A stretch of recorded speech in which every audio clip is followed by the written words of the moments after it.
The 2022 NFL Draft is Thursday, just 2 days away, and we're going to be talking to somebody that I have a great respect for. Ron, you're doing your 43rd draft, from what I understand. That's just amazing. I haven't even known you that long. So what I'd like to know, what I'd like to know is, how good is this draft compared to the other draft? We know that there aren't the no-brainer must-hit players in this draft, but that doesn't make this a bad draft. Can you explain that? It's not a bad draft at all. And yes, I'm feeling my age every now and then, going on the 43rd. First draft was 5 pages on a typewriter, and now we're on podcast, we're on computer, we're on Twitter and everything else. This draft is very, very deep due to the COVID rules, the super senior rules. Everybody got a little bit older. In fact, you're going to find guys in the 4th, 5th, 6th round that are already 25 years old. By the time that the NFL season starts, they're ready to go. This chart kind of explains how deep of a draft I think it's going to be. 272 people right now, pre-draft ratings, which is the highest I've ever had. Last year was only 224. But Chris and Ted, the first round is no different than any other round because we saw a lot of junior eligibles come out last year. Parsons at 12, Dallas Rookie of the Year. The quarterbacks come out early. So I have 32 players with first round grades, which works out well because there are 32 teams. And you've seen that in 3 of the last 5 years, or at least 2 of the last 5 years before this, we had more than 32, but we've also had fewer than 32. 2018 was a particularly terrible draft year. 205 total players that I rated as being draft worthy to begin with. This is a deep draft. Edge rusher, for example, we've got 2 down years for edge rusher. Now we have a tremendous crop of edge rushers, as you're going to see when we start talking about picks 1, 2, and perhaps 3. How about the one thing to look at here where you have the special note? It's a down year at quarterback, but the bottom line is it's a deep class almost, everywhere else. And that's pretty much the story of the whole draft, isn't it? Because that's why people aren't talking as much, because the QBs are no big deal. You have half the camp saying that, hey, this isn't a good year for draft, it's boring and stuff like that. And you have all the GMs saying, oh, look at Baltimore. They've got 5 picks in the 4th round or the 5th round. They're just going to clean up on guys that would have been 3rd round picks in previous years, and they're going to build their roster. This is a roster building draft. It's not going to move the win needle for next year in terms of season win totals. But these are the guys that are going to be starters in 2024, 2025, all the way through 2030 if they hit their draft picks right. This is that deep a draft. Let's dive into the pick by pick at this point. The news on the street is that we've got another new favorite for the number 1 pick. What are your feelings on that, Ron? So we've got Trayvon Walker now the minus 220 or so favorite to be the number 1 pick. 2 months ago, he was 17th choice based on some research that I did. We've had 6 people in the last 7 or 8 weeks be the favorite to be the number 1 pick overall. Never had a year like this. Trayvon Walker has 1 year of starting experience, and it was a fantastic year, but we've never seen somebody with his resume be picked number 1 overall in the draft. We had the Eric Fisher draft, the 2 offensive linemen that went 1-2 roughly around 8 or 9 years ago, that nobody really wanted the number 1 pick out of that year, but they were stuck with it. And Jacksonville sort of stuck with it. And now we have a situation where the owner wants 1 player, the GM wants another player, and the head coach wants an offensive lineman. I do not think right now that they have made up their mind. Ted, with your experience with the NFL connections, as Ron just alluded to, they haven't came out and said anything officially yet, and there's really no basis for Walker to technically be this strong of a favorite at this point based on anything the team has actually said. Has there? Yeah, it sounds like it's more hype than anything, and hype has overcome the rest of reality here. Look, to me, I'm loading up on the O-line as much as possible with that team. But they also need playmakers.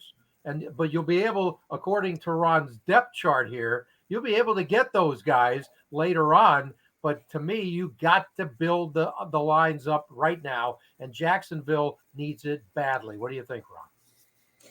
Oh, I would draft offensive linemen if I were them, because your young quarterback, we know they don't have a tight end. Yeah. They have their best offensive lineman, Cam Robinson. I think he's going to be re-signed to another contract, but he's up there in years. And you probably can't name many of the other offensive linemen. You have to protect your quarterback investment. It's a tough decision because you might be missing out on a superstar edge rusher. But if you really feel that way, you could trade up later on and get an edge rusher. There's so many edge rushers. I just think you have to get that left tackle now, that potential future left tackle.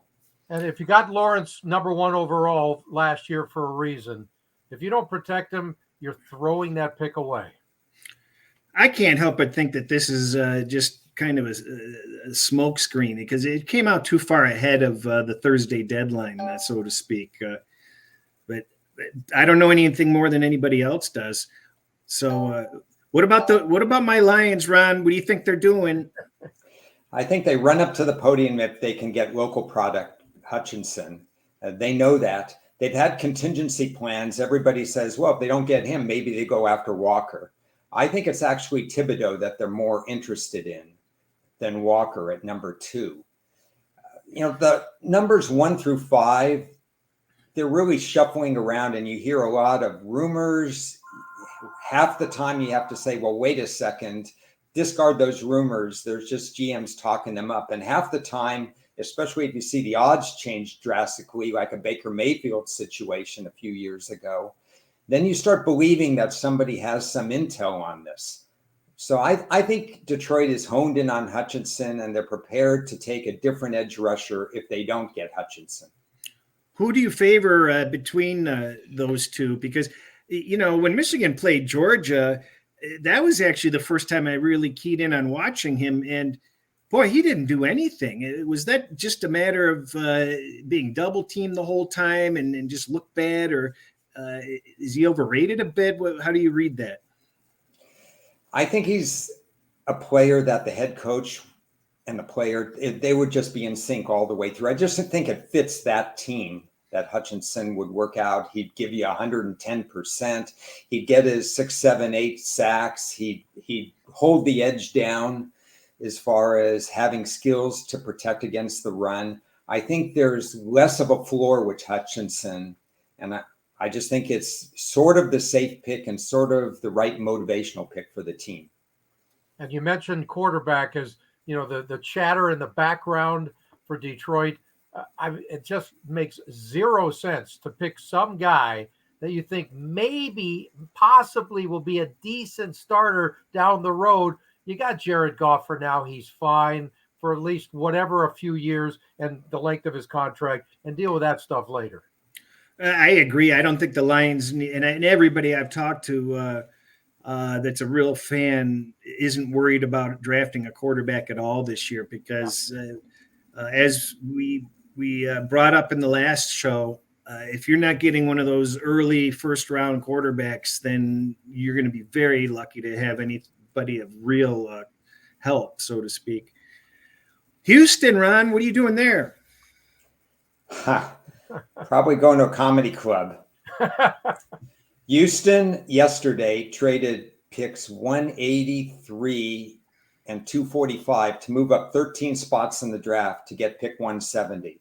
They have no clue as to who's going to be in the first 169 picks of Thursday and Friday and Saturday's draft. But they did what they always do. Turn 9 picks into 7, turn 11 picks into 8, turn 8 picks into 5, draft a fullback, draft a tight end that's a 5th round choice in the 3rd round. I don't pretend to know what Houston's going to do. I have a feeling they'll throw a curveball in this. At the back of my mind, I think maybe they actually take a Stingley or a Gardner or even a Hamilton, and they forget about offensive line or defensive line. I don't think I know what they're going to do, and I don't think they know what they're going to do. That's exactly what I was going to say. How the hell would you know if they don't have a clue? Do you think there's any chance the Lions take Gardner? None. Okay. There's somebody I saw mock draft today, or some know-it-all trying to say that Gardner was a good fit for him just in that division of quarterbacks, and I didn't see it. All right. So Houston just continues to be the unknown from within their organization and outwardly, and they got a lot of work to do. That's all I can say. Excite me about the Jets.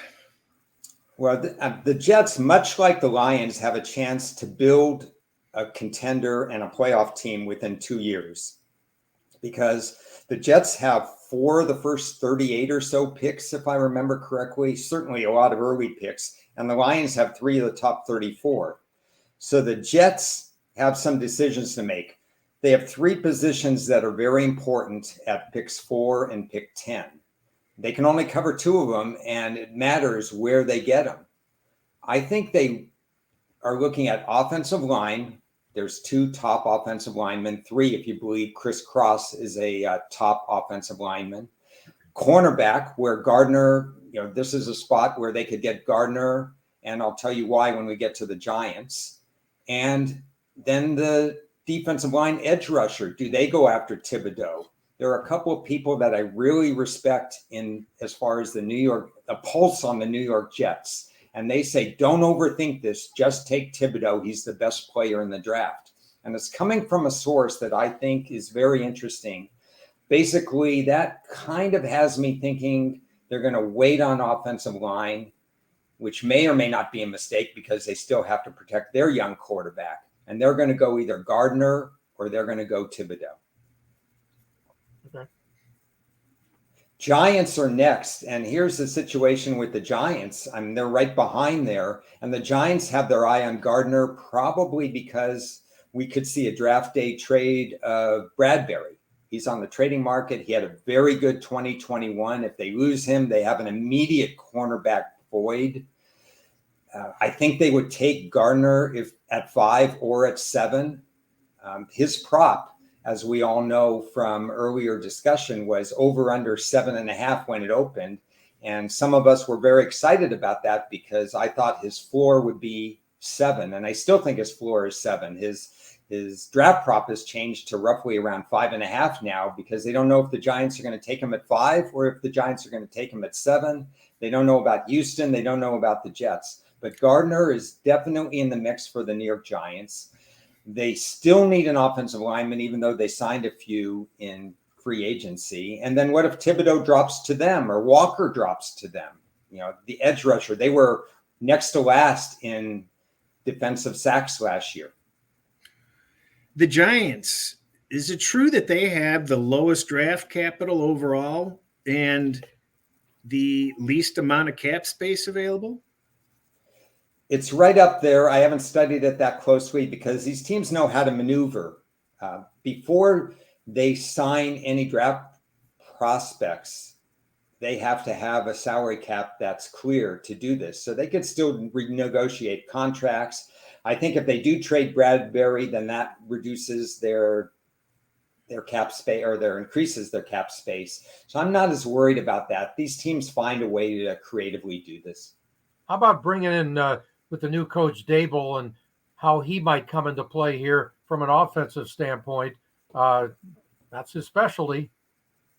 Yeah, that's a great point, Ted, because Buffalo, when he was just starting out with how Buffalo was going to build around Josh Allen, they absolutely changed first their offensive line room, and then they completely changed their wide receiver room.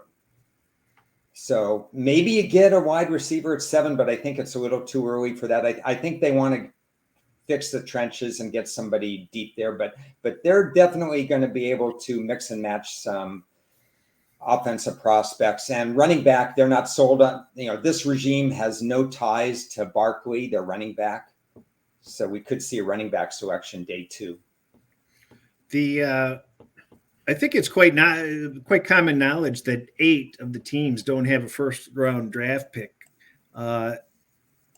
what teams may trade down in the draft to get some draft picks in the first round? Well, if I'm Carolina, I'm calling every team in the NFL and half the teams in the NCAA and say, hey, wait a second. We do not have a second round pick. We do not have a third round pick. We do not have a complete roster. After pick 6, their next scheduled pick is pick 137, which means they're done the rest of Thursday and they can go to the beach on Friday. They absolutely have to trade down, even if they have to trade down 3 times, because nobody will move up as far as they want them to go. They have to go from 6 to 9, 6 to 11, 6 to 13, whatever it takes to get day 2 picks, because this is a team. Matt Rule is their coach. We all know that the NFL stands for not for long. You have to win now. And Matt Rule is under the gun. And everybody wants him to take a quarterback or get one of the 2 remaining free agent quarterbacks, Jimmy G or Baker Mayfield. But is that an upgrade over Sam Darnold? I don't know. Yeah, but if this is probably Rule's last shot. And if you look at his roster now, he's a dead man in his job. I mean, how is he going to improve much? He's going to have an amazing draft. And you've got a total question mark and a cloud over his quarterback situation. And that's why I think Garoppolo is a good landing spot, because if he can't go out on a limb and take a rookie quarterback and expect him to save the day, he's got to get a veteran in there. Yeah. The hard part for Carolina is, in order to trade for quarterback, they have to use up 2023 draft capital, because there's nothing that they have that would appeal to teams from this year's draft. Back to the Giants at 7. Yeah. So, this is Gardner's floor. So if he hasn't been picked by the Jets at 4 or the Giants at 5, or if somebody trades. See, this is a problem that GMs always have to face, why it's easier to first guess them, second guess them. If Carolina trades, then the Giants have to be worried about who jumps ahead of them. In 2 of the last 3 drafts, their rival, the Philadelphia Eagles, not the Eagles, the Philadelphia Eagles have traded ahead of teams in their division to take somebody that the Giants wanted 1 year and that Dallas wanted 1 year. What if Philadelphia wants Carolina's pick at 6 and takes somebody that the Giants really wanted, like Gardner or like one of the offensive linemen? The Giants have been tied to Chris Cross, the Mississippi State offensive lineman. He's a pass protector because he came from the Mike Leach regime over at Mississippi State. So all they do is pass. They run 10 times a game. I'm not high on Cross as much as the others, but the Giants do need a pass protector, so he probably fits with the Giants. If somebody wants to move ahead of the Giants to get him, 6 is the spot with Carolina. Yeah, wouldn't this be a good spot for the Giants to even pick up an extra draft choice somewhere? I'd say no, because they have 4 or 5 of the early picks, and you should get 4 starters on this draft. The Giants may think otherwise. I've heard people say exactly what you're saying. Trade out of 7. But I wouldn't do it. Okay. As long as they don't make a bad choice, right? Yeah, then I would have done it. Exactly. Yeah. Like Carolina. This is the earliest that I see Malik being able to be drafted. What are your? I mean, it's probably not a good move, in my opinion. They need other help, but this is probably his high point, don't you think? I agree, Chris, completely. But I also agree with your second point. Atlanta's not going anywhere this year. They're not making the playoffs. There's no need to get your quarterback now and have him go 2 wins, 15 losses, and then you've got a disaster at some of the other places. They have not drafted an edge rusher in forever. They had 18 sacks in 17 games last year, which is pretty much impossible. The next worst team was 29, so you could see almost double for any other team. And yet they're still not looking edge rusher. The odds on them taking an edge rusher first at a couple of these offshore establishments, 16-1. Wow. To go after an edge rusher. Wide receiver is even money, I believe, if I remember correctly, because they don't have a wide receiver. I was joking in my big report that I would be their best wide receiver option. That's And a scary. friend of ours said, I can't wait to see the combination of Mariota to myself in the 2021. By the way, you talk about, will they need a quarterback? Of course they're going to need a quarterback. But this year they may need 3 or 4 on their depth chart, because Mariota, how many games can he go until he's already on the injured list? Yeah. It's interesting. The good news is they have a decent offensive line. It's kind of like a C+ offensive line. They've been working on that. And they have Kyle Pitts at tight end. So they have an emerging superstar at tight end. So they have the ingredients to support a rookie quarterback. But the rest of the team is in shambles. Yeah, good luck. I think you've got this pegged. They've got to build up on this defense. That's just an amazing stat that they're that far away from second place on defensive sacks. Yeah. The Seahawks, are they still in the league? Here's where we go, where a team is going. This is another area where teams are going to trade up or down into the spot, right?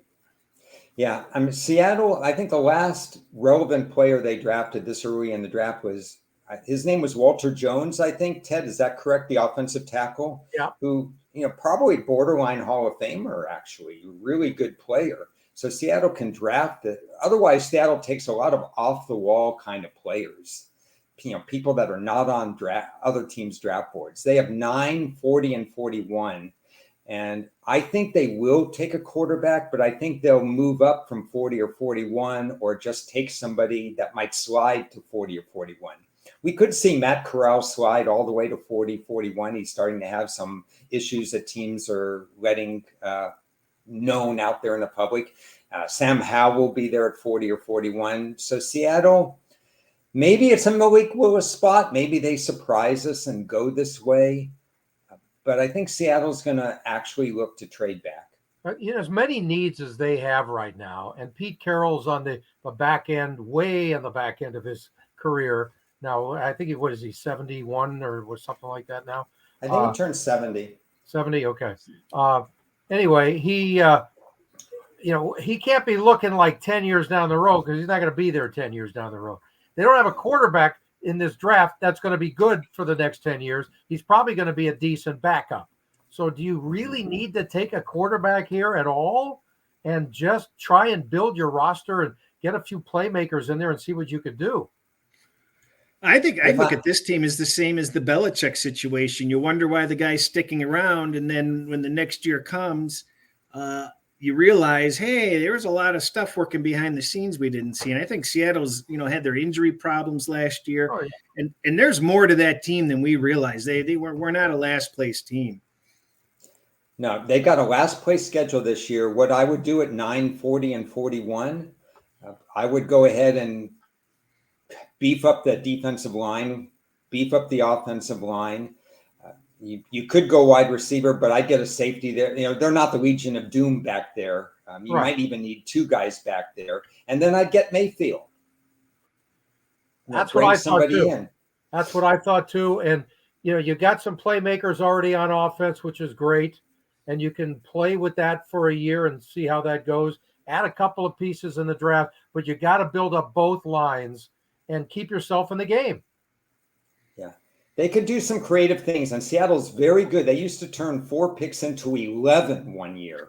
So they know how to trade back and get a lot of draft capital. And that way they could trade for Mayfield. If they move back from 9, they could offer a couple of choices for Mayfield and still get somebody. And 9's an interesting spot as we see the Jets at 10, because 9 is where the first wide receiver could come off the board. And right now you got 3 people in line. I wouldn't want to be the first team to take a wide receiver, because the top 4, 5, or 6 are very closely matched on my board. But you're going to see a run on wide receivers starting certainly at 10 and maybe at 9 if somebody wants to jump ahead of the Jets. So would you see Mayfield as the best chance of being traded, A, day 1 on Thursday, and B, to Seattle? Yeah, I would agree with both of those, because Jimmy G is not going to be traded within the division, most likely, the San Francisco to Seattle. I think they both offer immediate help. They both have winning records. At least Mayfield, when he's healthy, has a winning record. We know Jimmy G has a winning record, but he can't stay healthy. Right. But if you're looking at a veteran team, Chris mentioned that Seattle had some injuries and they're going to have this fourth place schedule. It's not automatic that Seattle isn't in playoff contention. So why not get a veteran quarterback instead of a raw rookie? Yeah, I just hate the fact they lost Bobby Wagner. That's such a huge difference for their team, on and off the field. Excellent point. So we've got our fourth New York team in the top 10. Geez, we're going with wide receiver there almost assuredly, right? If they didn't get edge with the fourth pick, then they almost have to come back with Jermaine Johnson or somebody like that in terms of edge, because they also had just 33 sacks, I believe it was. They've got to look at edge. They've got to look at offensive line. They've got to look at cornerback, and they've got to look at wide receiver. Wide receiver makes sense at 10, but it's not on my primary need board, because I think they have enough wide receivers to get by, and you can get a second and third round wide receiver that could eat. Hey, Devontae Adams was in the second round. We've had a lot of people that have been second round wide receivers that have excelled in the NFL. Tyler Lockett of Seattle was a third round pick, I believe. McLaurin of Washington, third round pick. So they're out there. I would do something different, but this is definitely something that we know the Jets are interested in. Okay, how about the quality of receivers that are going to be going the first few times? Let's say the first 5 guys. You say you can almost throw them up in the air and let them drop, but there's different styles that might fit a need of a team. And so what do the Jets need from the guys who are available? I think the Jets can mix and match, because they have some guys who are interchangeable in the slot and not in the slot. Everybody could use speed. So Jamison Williams, who may or may not be completely ready in September, but is the fastest, and some people say he would have been the first wide receiver chosen. They could use him. Drake London is your contested catch guy right out of USC, 88 catches in 8 games played. How about coming off an injury, though? Is that an issue at all with him? Probably not, because he never had blazing speed to begin with. Okay. He's not going to outrun you. So that's why he's still in consideration. Washington would love him. We see them at 11. I think Drake London to Washington is a very sexy kind of matchup right now, that they're more interested in him than maybe Garrett Wilson, the Ohio State guy, who we all presumed was going to be the number 1 pick. And he still is, based on the betting odds, the number 1 choice to go. But it's like minus 170 or something. And when you're minus 170, it means that there's room for other guys to move right in there. Drake London or Jamison Williams are the next 2. So it's so closely contested. Right. But I think this year is the perfect example, though, of the kind of fit is going to be necessary for those teams, because there's so many receivers to choose from. And these GMs are looking short and long term. Is Washington thinking, well, we're going to lose McLaurin because he's been held out of mini camps and stuff. We've got to replace him. Does San Francisco trade up from the second round to the first round because they have something in mind for Deebo Samuel? Everybody's got to look, because wide receivers are the most vocal in terms of, I want the ball, I want out of here. We've talked about this before. It's a fluid market for wide receivers, and I kind of endorse what Green Bay has done and what Kansas City has done.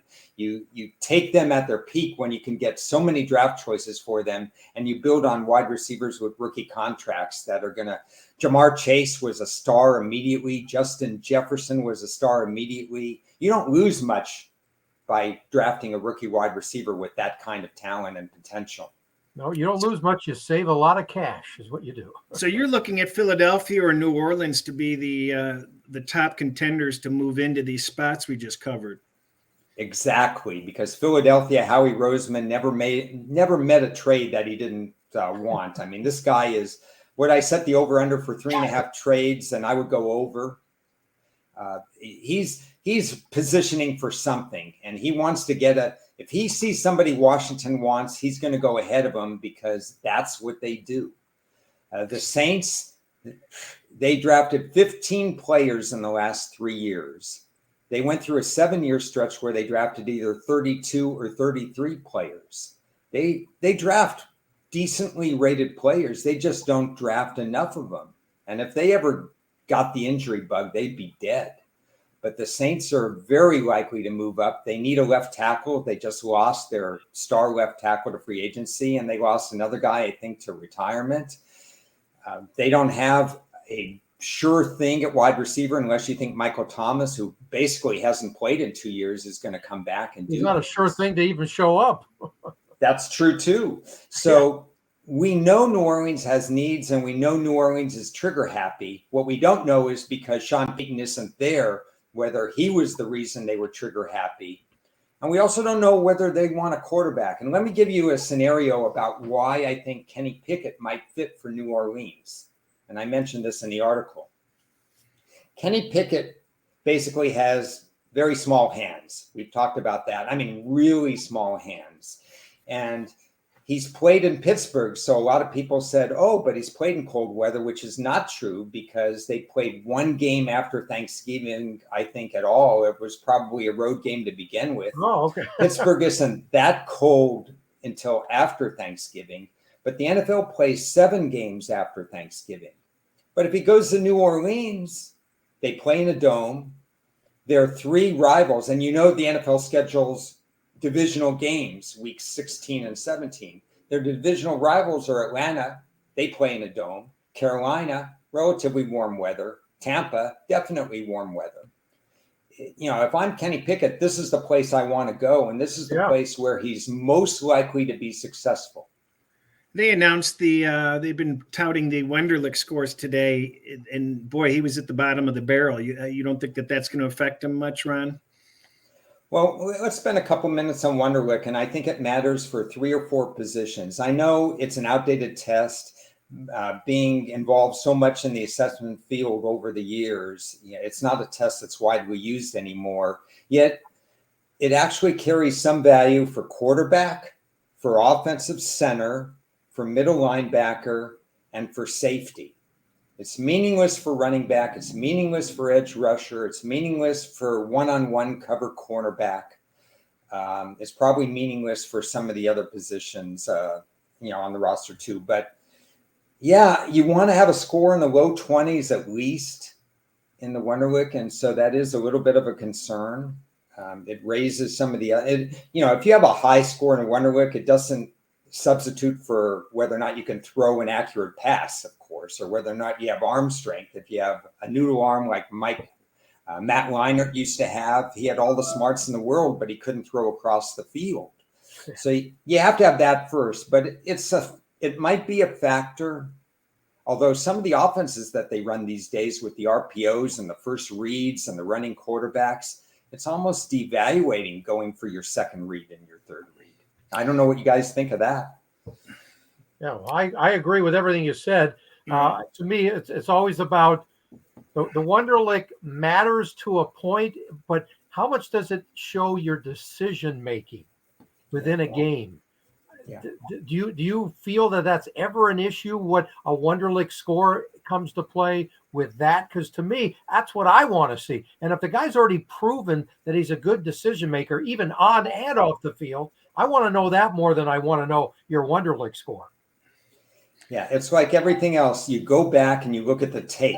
Did he look off the first receiver? Did he go through his progressions? If the Wonderlic score is low and he didn't go through his progressions, you've got a red flag. Right. But like you said, if you say, well, wow, he looked off this guy and he made this throw into a tight window and he knew exactly where he was going and his Wonderlic score was low, I don't care unless it's 9. I hate to throw in a former Texas quarterback in there, but there have been a couple of pretty low scores in the Wonderlic that have you wondering, what was their motivation in the offseason, or what is their thought process? I'm only looking for outliers with Wonderlic scores. Now, by the way, you have such a great background in the testing field from your unified school district days, decades worth, obviously. Yeah. Give us one example of a Wonderlic score that was low that absolutely meant nothing because the guy was outstanding. Anything off the top of your head? Well, in the old days, there weren't that many good examples of that. The winner score correlated pretty well Okay. with the drop back pocket passer Right. quarterback. But I don't want to throw things in there. Peyton Manning didn't have the highest Wonderlic score, but he had an acceptable Wonderlic score. If you're acceptable, it doesn't matter whether you're the highest or lowest. Right. For all I know, he was having fun and cracking jokes during the Wonderlic. It's his personality. Right. Let's get back on track here. I think we're looking at a quarterback with the Vikings, aren't we? Yeah. Good A luck. quarterback or cornerback? Cornerback, yeah. Well, here's a situation where the draft becomes a crapshoot. And for all of us people who have been betting the draft, and I've heard some stories about this is going to be a little bit tougher year, not necessarily to find value, but you could be wrong a couple of times. You've got a longstanding GM and Chris Spielman that's no longer there, who used to stockpile picks. And now you have an unknown. You have an unknown in the head coach and an unknown in the GM. So exactly what they're going to do, we honestly don't know. I think they'll almost go after best available. Stingley might be a choice here, and that's your cornerback. McDuffie might be a choice here, which is he's probably slated to go somewhere between 15 and 19, but 13 is not that much of a reach if it's a position of need. They could come back and cross us all up by going edge rusher because some of their guys are on one-year contracts. Their offensive line always need work. I think cornerback is logical, but it's not a slam dunk. And Chris, as much as you follow that division, being a Lions guy, and you know the history of this team over the last decade has been run by a defensive guy, and now you got an offensive coordinator who's taken over. How much does that come into play here? That they're going to want to build that up for him. Yeah, we don't know. I mean, we don't know. So it'll be interesting. What do you think, Ron? I think it really comes down to who's on the board. I think they're going to almost go best player available in this spot. Okay. Houston again. Oh, my goodness. I don't pretend to know. We've wasted way too much time even bringing them up. Yeah. I'm told, I try to dig through off the radar sources when I put together my draft stuff. I even try to predict 5th round picks, 6th round picks, and stuff like that. From what I'm told, Derek Stingley is an option for them. And I wouldn't even rule out, even though they have a boatload of picks and they need a boatload of players, I wouldn't rule out that they trade up, because I wouldn't rule out anything that they would do. If they really love Derek Stingley, then they're going to trade up and get him. Yeah, just as many draft picks as you can get, and you got to start building the roster. To me, that's more important than anything with them. You have 13 and 14 here, Houston and Baltimore, and they couldn't be any more different in their draft philosophy if you took one end of the spectrum versus the other. Baltimore is more than willing to go down, not far, 14 to 16, 14 to 18, that kind of thing. They've made a living out of getting an extra pick or two. Ozzie Newsome started this way back when, sticking to their need board, just letting the board come to them, getting the right player, whether it be that linebacker that becomes an all-pro or an offensive lineman. And they're going to stick here, and they're probably going to look at a defensive tackle, Davis from Georgia. Actually, every defensive player from Georgia is eligible in this draft. Yeah. So just want to let you know that. Maybe that's why they were number one in the nation. But Baltimore needs to replace an offensive lineman. They need to get stronger and stouter right in the middle of the defense. And Jordan Davis is one name that I think they're going to take a long look at. But they could be looking at Jermaine Johnson. They missed Matt Judon because he went to New England and they didn't replace him last year. I think they're going to be looking offensive lineman or defensive lineman. They're going to let the draft come to them. And here's the scenario. If they have 3 or 4 players that they're interested in and they're still on the board, they're going to move back. Yeah. Makes sense. 15. Philly. So 15 and 19 are Philly. 16 and 18 are New Orleans. Now, I don't expect one or both of these teams to stay there, but if they did, then you're looking at the Philly-New Orleans matchup. Philly needs a linebacker more than they need almost anything else, but I'm not sure that they're going to go after that. They also need a safety. They've allowed too many splash plays, but it's a little too early for a safety unless for some reason somebody we haven't talked about too much, Hamilton from Notre Dame, does he drop? How much does speed matter versus smarts? Because Hamilton is a guy who anticipates better than others, and maybe his 4.6 in the 40 is better than somebody else's 4.5 in the 40 because he's already taken that first step because he diagnosed the play. This is when you start looking at combine times and you say, well, wait a second, because if he's slow to react, but he's really a fast player, there's not that much value in him. So is Olave looking like one of the picks for them in late in this round? Yeah, Philly is where wide receivers tend to go to die, so I would hate for Olave to go there. My best fits for Olave would Green be Bay we talked about before. New Orleans, Green Bay, and the Chargers. Right in the middle of all this mess are the Chargers at 17. And the Chargers have, and I've documented it, the Chargers just sat there and watched Derwin James fall to them. They sat there and got Justin Herbert. And they sat there last year and they got the second best offensive tackle, Slater out of Northwestern, I believe it was, who was not really expected to get down to 13, but he got there last year.